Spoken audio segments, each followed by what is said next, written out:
ምንድነው? ጫት ነው እንዴ? ስማው ወልዶ መንፈስ ቅዱስ አንቱ ምን ነው? የመጀመሪያው ነገር ይህ ቪዲዮ ድራማ ነው ወይንም ደግሞ ቀረጻ ነው። የትኛውም ሰው ሀገር ሰላም ብሎ ሌስትሮ ለመጠረቅ ሲል ካሜራ ይዞ ሌስትሮ ጋር አይሄድም።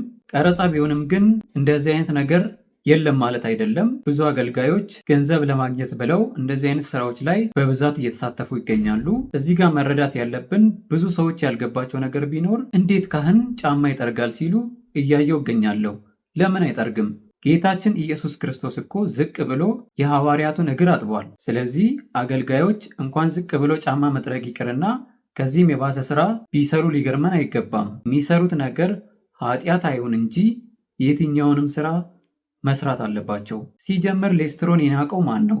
የበታችነት ስራ ያደረገው ማን ነው? እንደውም ለዚህ ነገር ትልቅ ትምህርት ሊሆነን የሚችለው ጫማ ሰፊው ስምዖን ነው።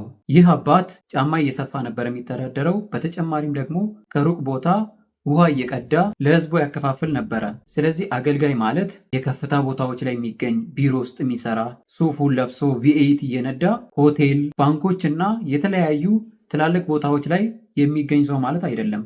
አገልጋይ ማለት ራሱን ዝቅ ዝቅ የሚያደርግ ትህትና ያለው ስራ የማይንቅ እንደውም የተሻሉ ከሚባሉት ስራዎች ይልቅ በሰዎች ዘንድ በጣም ዝቅ ዝቅ የተደረጉና የተናቁ ስራዎችን ሲሰሩ ነው የሚያምርባቸው። እዚህ ጋር ግን ሳላነሳ የማላልፈው ጉዳይ ብዙ አገልጋዮች በብር ምክንያት ከቤተ ክርስቲያን እየጠፉብን ይገኛሉ። የእሱ ተጠያቂ ደግሞ እኛው ምዕመን ነን። ይህ እንዳይደረግ መስራት አለብን እንጂ አገልጋዮች ስራ እንዳይሰሩ እንደዚህ አይነት ቦታ ላይ እንዳይገኙ መከልከል የለብንም።